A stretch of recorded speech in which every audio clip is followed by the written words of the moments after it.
Okay, so do you remember how crazy the 2022 NFL season truly was? We had some of the most insane games we've ever seen, a great Super Bowl, and so many minute details that I'm sure you forgot along this journey. So with that out of the way, let's get right into recapping the ridiculous 2022-2023 NFL season. September 8th, 2022, the NFL season opener where we got the Rams versus the Bills, and to be completely honest, this game was pretty underwhelming. You know, for the first game of the year, you would expect fireworks from one of the most talented teams in the entire league and the reigning Super Bowl champion, but what we got instead was a trail of carnage left by the robot that was Josh Allen in last year's season. Now yes, although I know we didn't know it at the time, but we all should have seen this game as foreshadowing for the rest of the Rams' disaster of a season. So after the lackluster season opener that was Rams vs. Bills, we also got games on Sunday like the 49ers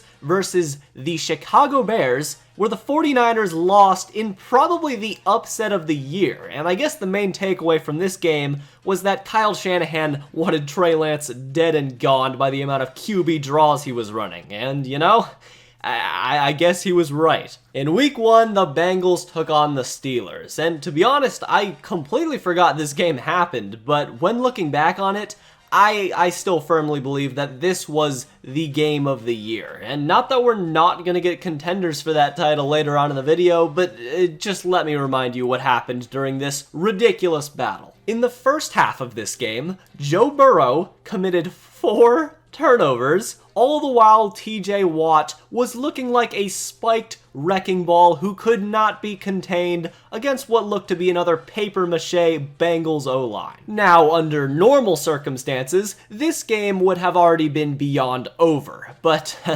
God, if you can remember, for some incomprehensible reason, Mitchell Trubisky used to be allowed to put a jersey on, so the Steelers weren't doing anything at all on offense in the meantime. After some time, the Bengals went straight down the field and almost got a game-winning touchdown to Jamar Chase, who snags in a pass with one hand, but is just barely out of bounds, so they gotta do it again. But for Joe Burrow, a man who doesn't even feel pressure, this was no problem, as he immediately found Jamar Chase for this time a real game-winning touchdown.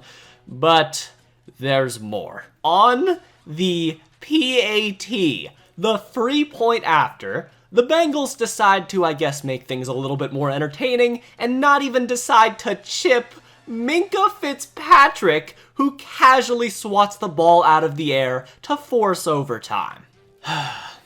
Would you believe me if I said this was just the beginning of the chaos? After a brilliantly executed 3-and-out by Mitchell Trubisky, the Bengals get the ball back, and Joe Burrow gets the Bengals into field goal range. And after a 29-yard field goal is attempted, a high snap happens, and the kick is missed. And then the Steelers get the ball back, and obviously Mitchell Trubisky can't complete anything short of a 3-yard slant, so he just hauls up a straight-up loafer, and Deontay Johnson enters the matrix to haul in this pass with one hand, which sets up a Chris Boswell field goal from 55 yards out, and he hits the crossbar. You cannot make this stuff up! So then the Bengals get the ball back, and then they blow their opportunity by having a just weird-ass fumble sequence. So then the Steelers get the ball back, and with 5 seconds left in overtime, this time Chris Boswell delivers the finishing blow, and the Steelers take down the Bengals in week 1. Just wow. Around the NFL, we also had the Titans lose a week 1 contest with the Giants off of a Fat Randy missed field goal, and the Chiefs just completely decapitated the Cardinals, showing that they had not missed a beat from last season. And then on Monday, we got the Seahawks versus the Broncos. Russell Wilson's highly anticipated return to Seattle, and you know, it actually shockingly didn't go very well. It turns out Russell Wilson is a complete and utter trash dump, and Nathaniel Hackett can't coach for his life. Geno Smith thoroughly outplayed the entire Broncos team all game long, and the game ended with a disaster clock management sequence and the Broncos almost giving Peyton Manning 6 different heart attacks. Then in week 2, we got the Ravens versus the Dolphins, one of the most high-powered offensive games that we've seen in a long time, where Tua and the Miami Dolphins came back from their biggest deficit in franchise history to beat Lamar Jackson and the Ravens. Tua was absolutely perfect in this game, throwing for almost 500 yards and 6 touchdowns as the Ravens, I guess, choked, but this choke wouldn't even come close to the titanic chokes we'll see in just a minute. Meanwhile, Trey Lance's leg snaps after the Shanahan's bloodline ability to break quarterbacks is just too strong, and now we get into the masterclasses of the choke. In week 2, we got the Browns versus the Jets, a game where the Browns had a 13-point lead with just a minute and a half remaining.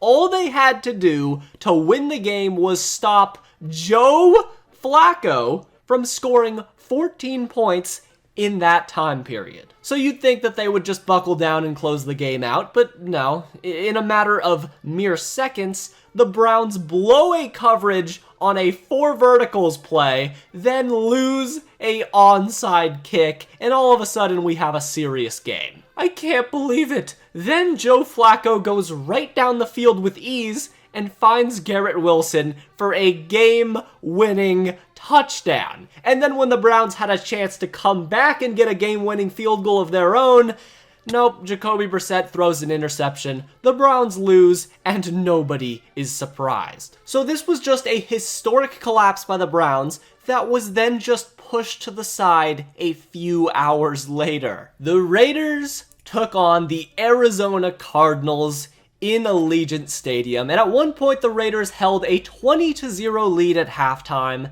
but you know how it was with the Raiders this season, and then poof, just like that, the Raiders find themselves in a real dogfight once more. And this game just produced some of the most unreal highlights I've ever seen in my entire life. Kyler Murray was just pulling off magical play one after the other and somehow got the Cardinals into overtime. The Raiders had a full fork in their mouth and were choking like no one had ever seen before to this point, but at one point, they actually made a stop and got the ball back in overtime and had a chance to right their wrongs. So, Derek Carr then passed it to Hunter Renfrow, who fumbled, but hey, he got it back, so everything was okay. And then immediately, Derek Carr missed a wide-open Davante Adams for a pass that would have basically ended the game with a chip shot field goal. And then we got the stamp of approval on this choke job, where Hunter Renfrow fumbles again, but this time he loses it, and Troy Murphy returns it for a walk-off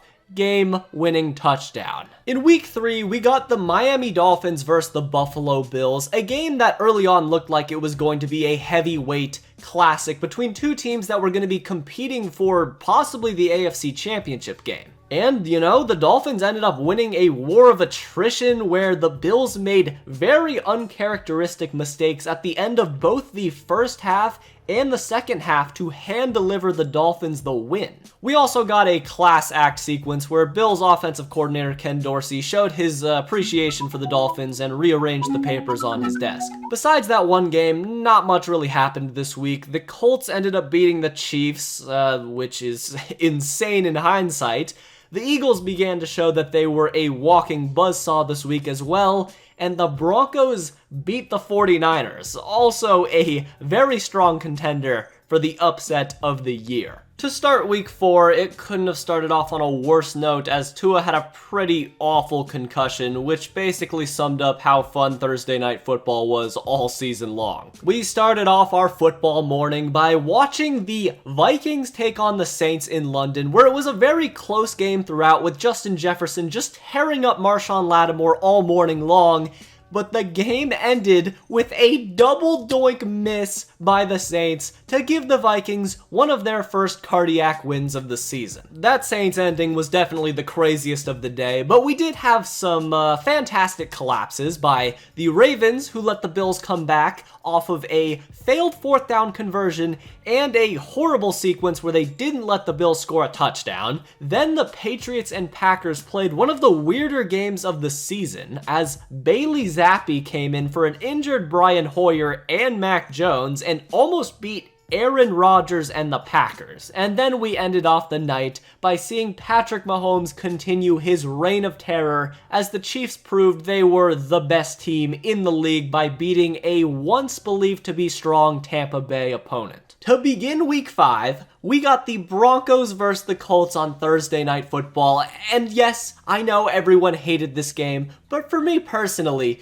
this is the most entertaining, boring disaster you could ever watch with your own two eyes, and I loved every second of it. After the game dragged on for as long as humanly possible, the Colts got a field goal to take their first lead of the game. Then, the Broncos basically got one singular play that let them go down to the goal line, and on fourth down, their final chance, Russell Wilson missed a wide open receiver, and the game ended. And basically, the season ended for Denver on this very night. But once more, this wasn't a very impactful and memorable week, as we had a lot of playoff teams like the Bills and 49ers get dominating wins that separated themselves from the pack, and then we ended our week off on a Monday night game where the Raiders lost to the Chiefs with a Raiders sequence to end the game, and Devontae Adams almost caught his first charge as a Raider. Then we move into week 6, where,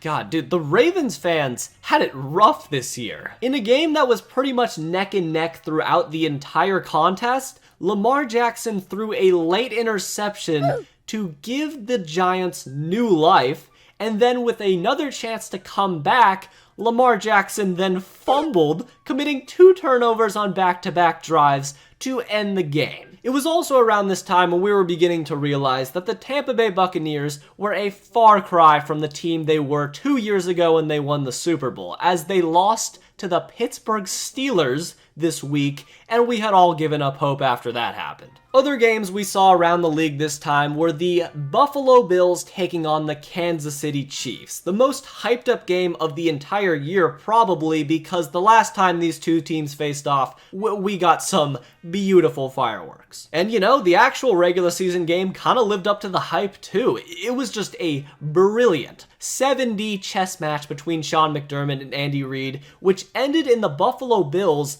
taking down the Chiefs. And remember, all year long, people were saying this was finally going to be the year the Bills took down the Chiefs. And, not yet. Not quite yet. You know, week 7, there's pretty much nothing to say. This was the most boring week of the entire season. I mean, we got Zach Wilson versus Brett Rippin. Do I really need to say more? I mean, I guess the Bucs got destroyed by the Panthers, so if you weren't sold on them being bad from their loss to the Steelers last week, then there you go. But, you literally could have slept through this entire week and missed nothing at all.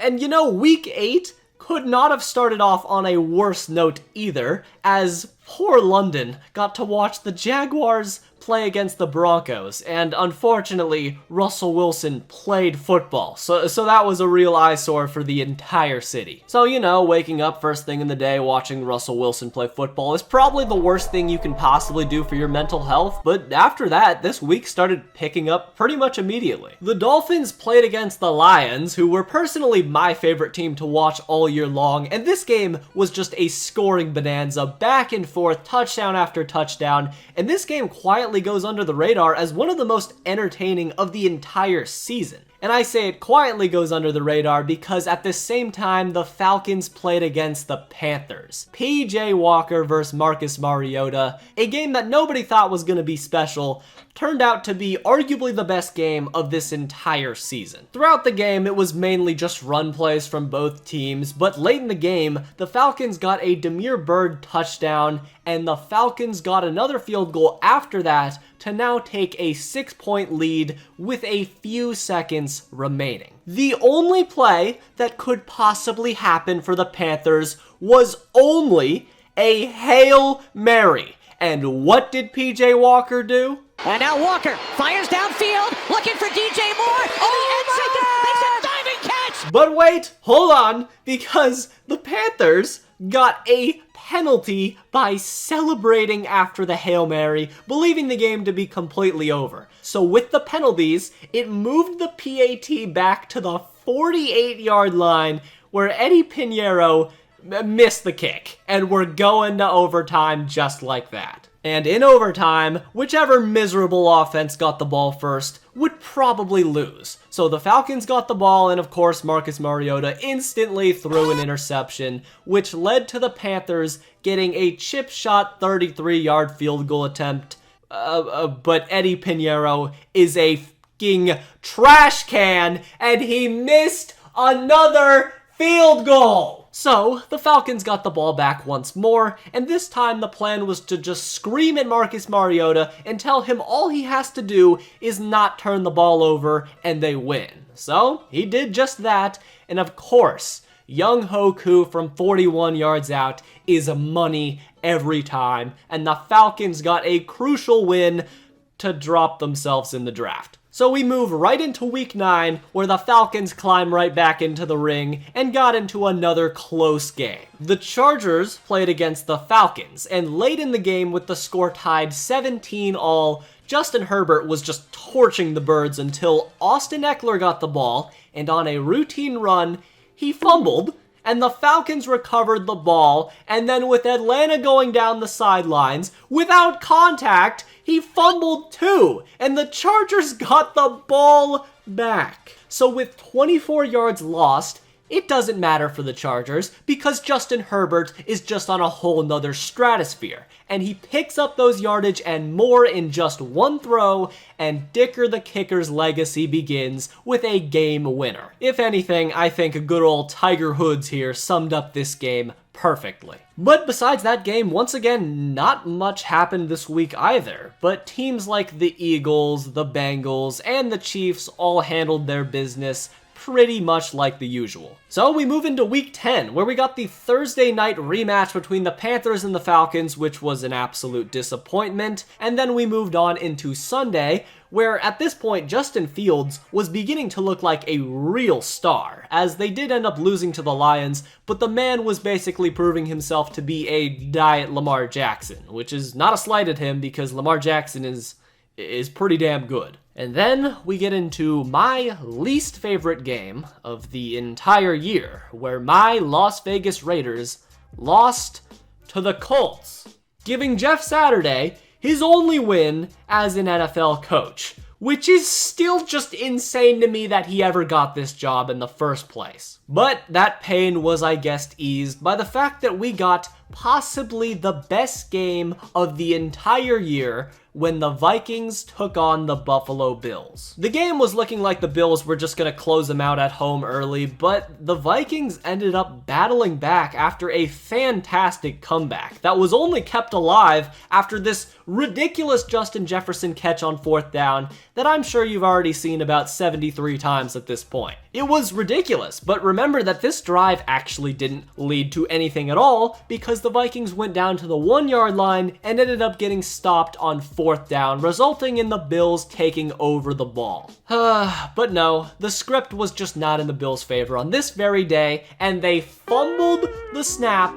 resulting in a Vikings touchdown. We then got a great sequence where both sides fought hard, and the Vikings ended up getting just a field goal on their possession in overtime. So Josh Allen had a chance to lead his team down the field, and the Bills went straight down and threw an interception. And you know, in hindsight, we should have seen how the Bills season ended coming. We also got some great headlines like the Cowboys taking on the Packers, where Mike McCarthy still gave the Packers one more gift as he went for it on 4th and 4 instead of kicking a 53-yard field goal and lost the game because of that horrible decision. And to end off this brilliant week, the Eagles, who at this point were completely undefeated, finally lost to Taylor Heineke and the Washington Commanders. To start week 11, we got Patriots versus Jets, and although I can't say this is the weirdest or the most boring game of the year, but it's gotta at least be somewhere in the middle of those two words. You know, if you hate yourself, then just watch this game all the way through again. I can't possibly think of a worse way to spend your time. Seriously, after a whopping 6 points were scored through the first 59 minutes and 34 seconds of this national football game, the Jets punted it off to Marcus Jones, who returned the punt all the way to the house for a game-winning touchdown. But you know, that game was kind of an allegory for what happened this entire week because it was another very boring week. I guess the Eagles almost lost to the Colts and Jeff Saturday. But no, that right's only reserved for one team, and I guess overall that's sorta it from this week. To start week 12, at this point it should be said that we're getting into the end game of the season. All of the Thanksgiving games were pretty underwhelming, and then during the actual week, we got the Broncos versus the Panthers, another great contender for the worst game of the entire season, as Denver got ran through the meat grinder by the Carolina Panthers. Then we got the Jets versus the Bears, where Mike White came back to dethrone Zach Wilson, and his reign of terror only began in a win versus the Bears. And once more, we're all just forgetting how much of a choker the Ravens were this season, as in a game versus the Jaguars, at one point they held a late lead, and the Ravens even got a fumble on Trevor Lawrence, but although they didn't get the ball back, on a 3rd and 21, the Jaguars needed to go down the field and score a touchdown, and of course, this is just too easy for Trevor Lawrence. The Jaguars went straight down the field with a Zay Jones completion that was huge, and then scored a touchdown to Marvin Jones, and instead of being boring and settling for overtime, the meat lord Doug Peterson goes for 2. And Zay Jones impales whatever soul was left for the Baltimore Ravens, and the Jaguars walk away with a win. But that wasn't even it, because although the Ravens didn't get into field goal range for a mere mortal, but they did get into Justin motherfucking Tucker range, and the choir connoisseur came out to attempt an NFL record 67-yard field goal and just barely missed it. Man, once again, it was tough to be a Ravens fan this year. Also, other headlines around this week where we got a super cool Josh Jacobs run to beat the Seattle Seahawks in overtime, and Jalen Hurts reminded everybody that he was still really good at football. Week 13 started off with the Jets versus the Vikings, where at this point for Minnesota, they still weren't considered entirely frauds, and in this game, Mike White was about to steal Christmas. He was so close to ending the Vikings on a last-second drive, but he ended up throwing an interception, and the Vikings escaped with their lives once more. This was also the week where Deshaun Watson came back for Cleveland and played against his former team in the Texans, and I guess the spirits of the Houston masseuses haunted him all game long, and he looked horrible in a Browns loss. I still can't believe he's allowed to play in the NFL. Meanwhile, the best possible thing happened for the 49ers as Jimmy Garoppolo got sliced in half and Brock Purdy came in and rallied the 49ers to beat the Dolphins, all the while Tua was looking like an absolute garbage disposal versus the 49ers defense. We also got a gorgeous AFC Championship preview between the Kansas City Chiefs and the Cincinnati Bengals, where for pretty much the entire game, the Bengals were able to take control of the tempo and put constant pressure on Patrick Mahomes, which resulted in the Bengals beating the Chiefs while looking like the better team throughout. Week 14 had Thursday Night Football start off with the two traveling circuses in the LA Rams, a team not only plagued by injuries, but more consumed by them, and the Las Vegas Raiders, a team who, after being handed the worst script they possibly could have been given, started to actually get things back on track. You remember, right? The Rams signed Baker Mayfield from your local Target without knowing the actual playbook, and meanwhile, Vegas screwed up everything they possibly could have. shutting all power down on offense. Meanwhile, on the last drive of the game for the Rams, they screwed up everything they possibly could have as well by having Jerry Tillery get a horrible penalty, which allowed Baker Mayfield to later throw a laser to Van Jefferson for a game-winning touchdown. So yeah, I guess overall, this week wasn't super intense, but more just kind of fun, as if you can remember, the Lions and the Vikings had a Western shootout, which ended in Jared Goff and the Lions as the last man standing. Then we had the Cowboys play against the Houston Texans, where the Cowboys were pushed beyond the edge and had to pull off a 98-yard drive to beat, once again, the Houston Texans. And even crazier, stay with me here, but Russell Wilson actually played a good 2 quarters of football and almost beat the Kansas City Chiefs off of the back of a brilliant Jerry Jeudy performance. This was also the week where Kyler Murray tore his ACL, capping off of arguably the most disappointing season by a franchise this year. So now that Kyler Murray had died for our sins, he in turn gave us, I guess, one of the most entertaining and probably the best week of the entire season. Saturday morning, the Vikings took on the Colts, and at one point the Colts held a 33-0 lead. And then it happened. Let me read the game script to you here. KJ Osborne, 2-yard touchdown.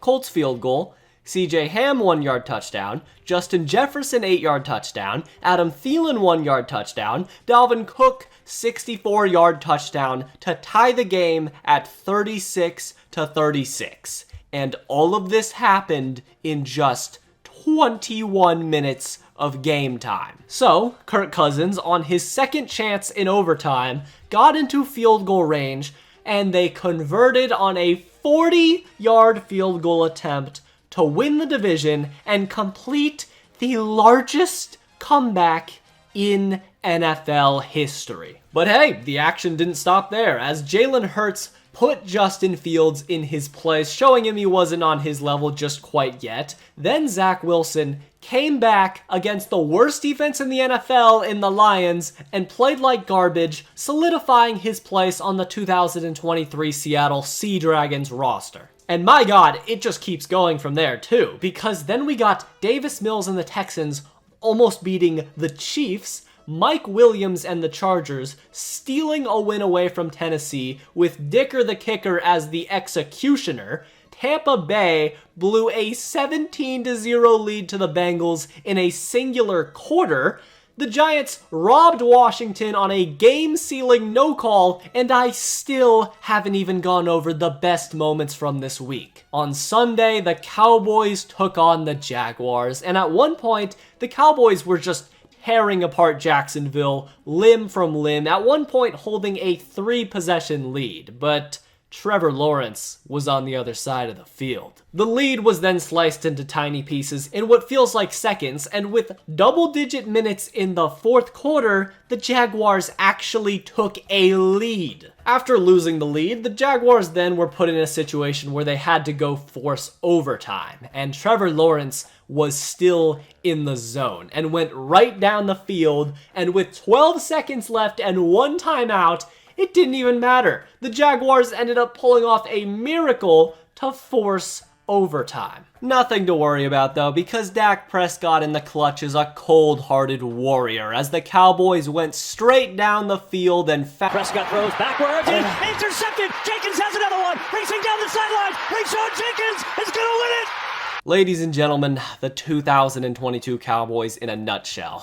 Basically just the Cardinals vs. Raiders Part 2, and hey, speaking of the Raiders, they continued to be a flaming car wreck all year long, but an entertaining one at that. Raiders vs. Patriots was literally a movie. At one point, the Raiders took a massive lead, and then after their offense did their routine shutdown in the second half, the Patriots stormed back and took a 24-17 lead. But hey, the Raiders were still insanely talented and ended up getting a touchdown to tie the game, putting the Patriots on the spot with a decision on whether to take the game to overtime or try and make one last-second push to get a score. So with all 4 brain cells left in Bill Belichick's decaying body connecting together, they decided to run a lateral play, putting Chandler Jones one-on-one with Mac Jones, and Chandler ended up stuffing the man into the grass like he was a child at a charity event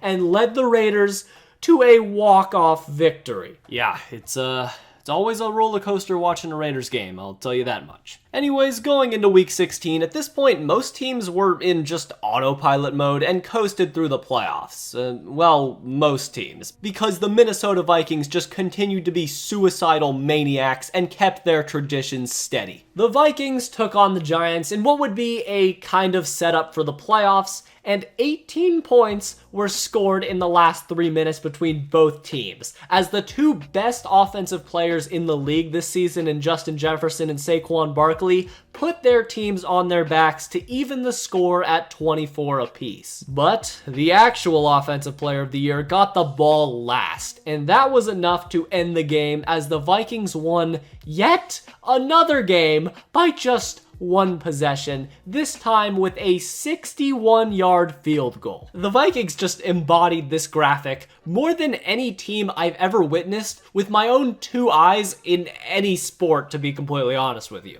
But yeah, otherwise around the entire NFL, not much really happened. I guess the Rams did something for the first time this season against the Broncos, and the Bucs kept whatever delusional hopes they had of making noise in the playoffs still somewhat alive. Week 17 began with the Giants clinching the playoffs as they got handed another freebie by the guy who got Peyton Manning's finger shoved up his ass, and then Carson Wentz shot himself and Washington's playoff hopes in about 20 different spots as he ruined his team's playoff hopes versus the Browns and Deshaun Watson. Besides that, the Packers walked the Vikings, helping everyone to realize that Minnesota may be one of the luckiest teams in NFL history, and also we got the scary Damar Hamlin injury this week, which rightfully sucked the life out of what was a pretty fun week, but you know, we couldn't have asked for a better recovery, and it's great to see the man doing drills months after almost losing everything, so Godspeed Damar. The final week of the NFL season ended up being just about as entertaining as we could have possibly asked for it to be. The Chiefs stepped on the Raiders, pulling out the most disrespectful play I've ever seen in person. God, I swear this team tested me this year. The Jaguars beat the Titans, and Joshua Dobbs off of a Josh Allen fumble recovery for a touchdown, clinching the playoffs for the first time under Trevor Lawrence. The Seahawks took on the Rams, resulting in a crazy wild finish after a missed field goal by Seattle in regulation, and then the Lions showed no mercy and stopping the Packers from making the playoffs, despite the fact that they had already been eliminated, which capped off a fantastic season by Detroit, despite not making the playoffs. Now, those games were cool, but please allow me to reintroduce you to the Texans versus the Colts. Underratedly, the funniest game of the entire year. After telling Texans coach Lovie Smith he was not coming back next year under any circumstances, the man just said, "Alright, watch this then," and made sure the Texans were not going to have the first overall pick in the draft. 4th and 20. Davis Mills throws up a prayer into scenic nowhere, and Jordan Akins scores a touchdown after the ball goes right through the defender's hands, and great, now nobody's happy. Then Lovie Smith does the unthinkable, and the team goes for 2 and gets it, resulting in a win for the Texans, the Bears getting the number 1 pick, and Jeff Saturday still not getting a win against any team other than the Raiders. So here we are, the wild card games finally were underway, and I guess they ended up being a little bit odd. The 49ers and Cowboys blew the doors and windows off of whatever Pop Warner team stood in their way, and the Bengals beat Tyler Huntley and the Ravens in a game that came down to the wire despite a generational mistake from the Ravens on the goal line. The Bills also survived the wrath of Skylar Thompson. The Vikings choked in a chess match versus Brian Dable and the Giants, but obviously, one game took all the headlines from this wild card weekend. Chargers versus Jaguars. The Chargers took a 27-0 lead. Let me say that one more time. 27-0. 0. This Jaguars franchise that has been laughed at since its inception, a team and a fan base that has been tortured beyond belief, somehow managed to cross an even more cursed organization. Horrible play calls by the Chargers, no competent receivers, bad defense, and Trevor Lawrence's magnum dong were all factors that were poured into the cauldron that allowed the Jaguars to come back into this game. After a furious comeback, scoring touchdown after touchdown at will, with over 3 minutes left, the Jaguars started the final drive of the game, and at one point, Trevor Lawrence and the Jags found themselves with a tough 4th down. But Doug Peterson ran a gorgeous misdirection run, and later the Jaguars got a game-winning field goal to put the Chargers away. Look, all I gotta say is, poor Justin Herbert. The man just deserves better. Then in the divisional round, we got the Chiefs versus Jaguars, where Patrick Mahomes ended up getting hurt after a dominant first quarter, but it didn't really matter overall because the Chiefs were just too much to handle, and Trevor Lawrence ended up going home in honorable fashion. Meanwhile, the Eagles and Bengals swiftly and humanely dominated both the Giants and the Bills, and then the Cowboys took on the 49ers. This game was just infuriating to watch. At every single point in this game, Dak Prescott choked as hard as he possibly could have, and in his legacy game, he just fell apart, and Brock Purdy and the 49ers advanced, continuing their magical run. But Brock Purdy would not go any further than the championship rounds because he ended up almost breaking his arm in half on a routine throw, and then Josh Johnson came in and broke his head, and it injured Jalen Hurts, and a dominant, efficient run game from Philly was just too much to handle. Then we got Bengals vs. Chiefs, a matchup everyone knew was going to happen by the midway point in the season, and it didn't disappoint whatsoever. Joe Burrow and Patrick Mahomes were going blow for blow, and after a Marquez Valdez-Scantling touchdown on 3rd down, it looked like a massive momentum swing was about to happen for the Chiefs, but after getting the ball back, Patrick Mahomes actually made a mistake.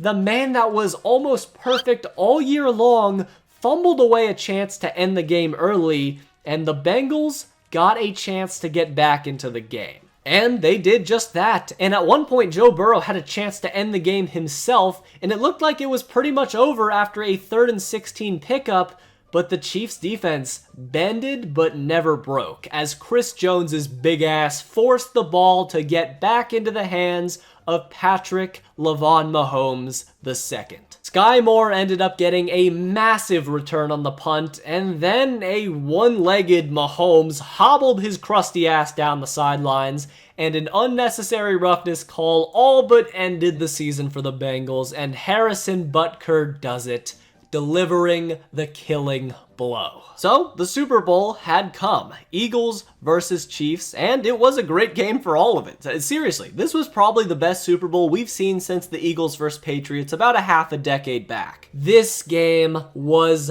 incredible. I seriously cannot underestimate how great the Super Bowl was. It was score for score, punch for punch. Even with one team pulling away, it looked like the other was just right there. And we even got defensive touchdowns thrown in the mix, so you were getting everything that could possibly happen in a football game right here. But the Chiefs were just too unstoppable, and after scoring multiple touchdowns in the second half, not being stopped on a single drive, they now found themselves in a game-winning position. But man, it was so entertaining. And really, that's how it ends? That's how the season ends. Regardless, the Chiefs and Patrick Mahomes don't give an actual crap about how I felt about this game, and Patrick Mahomes ended up capping off one of the best quarterback seasons in NFL history with an MVP, Super Bowl MVP, and Super Bowl trophy, as we all have to bow down to the potential Chiefs dynasty. Anyways, if you like this video, then you should watch this video right here where I went over the entirety of Drew Brees' torturous NFL career. It's pretty good. You'll love it, trust me. But anyways, until next time.